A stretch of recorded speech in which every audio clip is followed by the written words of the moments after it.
I had a busy, interesting day today. I shaped the tips of 7 bows, and I shaped the buffalo horn tips, and I got them rubber band together, and maybe tonight I'll glue the tips on with the AE40. So the other thing was I wanted to try, I told you I fire hardened my Sinew back bows because somebody told me something very interesting in my comments. The short 58-inch that I had backed with titebond 3 and Sinew was like, I don't know, it was like 30 pounds, 27 pounds or something. It was very loose. And then one of the comments was that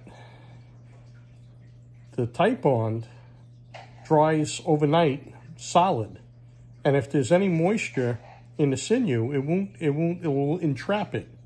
So you're really not getting any benefit out of the Sinew. You got a coating around it, preventing it from drying. So I was fire hardening a bow yesterday, and there was coals left. And I said, you know what I'm going to do?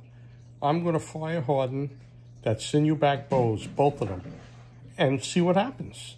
I'll monitor it to make sure it don't catch on fire. And they dried out. Dried out, unbelievable. Looked like a different bow. And as a matter of fact, on the ends where I had, because I have horn tips, the Sinew actually shrunk and went back a little, and I wrapped it up with Sinew and AE40 just to fill in the space, just for a little decoration, you know, just for aesthetics. So today, when I got done working, I went in the back with the bowstring. I'm going to show you the video. And before I went with the bowstringer, I said, oh, let me try and string it. It didn't bend. I couldn't really bend it. I went, oh my God, it dried up so much that that titebond just made the wood solid, like made the Sinew solid, like another piece of wood. I said, it don't want to bend. I said, well, I'm going to go outside and use a bowstringer and try and string it and see if it holds up. See how many pounds it is. See if the tiller looks good. So I went outside, and then I'm going to show you the video now of what happened. Shadow wants to say hello. Say hello, Shadow. See, that's Shadow, my friend there. Okay, so that's the idea of this quick video today, that I don't believe it's worth using titebond 3. I don't know if any of the other people, because I've only seen it recently done, if any of the other people, after it really dried, like, you know, like a year later, pulled it back and had the same experience I did, that it just blew apart because it was solid as a rock. There was no give. And you could see I have another 58-inch that's done with hide glue, and I bet you that's going to be fine. But the titebond, no longer titebond for me, all right? I'll show you the video. Today is Tuesday, July 22nd, and it's such a beautiful day. And I decided to come out. I had 7 bows. Actually, there's one more inside. 7 bows that needed to have the ends tapered, horn tips shaped, and they're put on, but they have to be glued with AE40 later. So it was a beautiful day. I'm done early. I'm very happy to have this work done.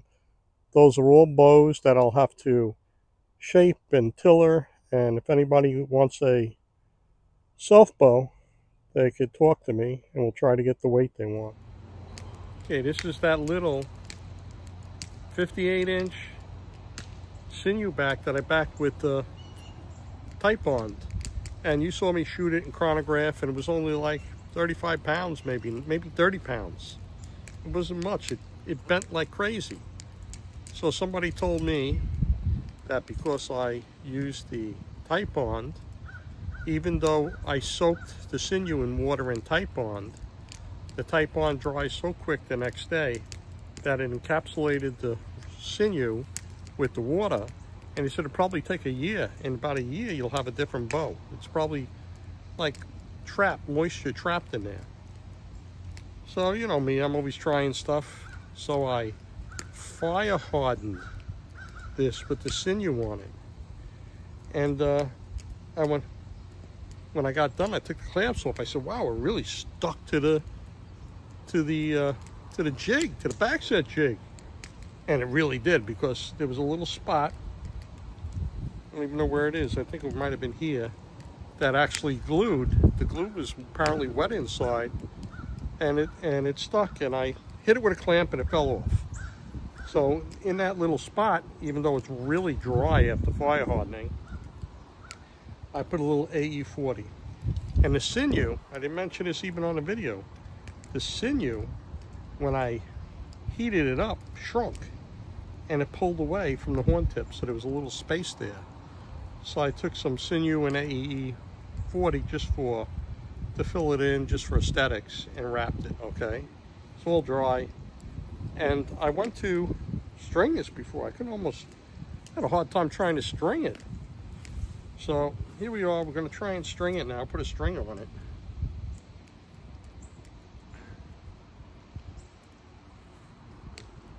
Sorry with my bad back. I did a lot today. I shaped and put horn tips on 7 bows today. So all right, let's try. Let's see if we can string this.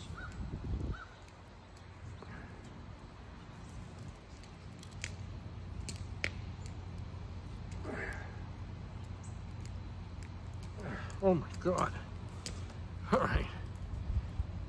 I can't. Now they told me that when you have this Sinew and it's dry and you pull it back, it's going to crack and crunch, and it's the glue. Well, hopefully you don't smack me in the head, but we're going to see. I'm going to look at it first and just check it out. And guess what happened?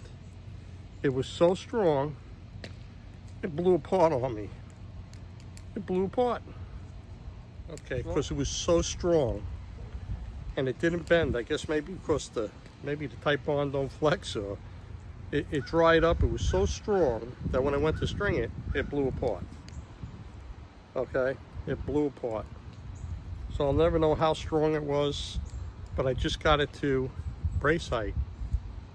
And I was looking at the tiller, it looked even, you know, it looked even on the string. But the belly couldn't support the back with the Sinew. So that's the end of that. Another experiment.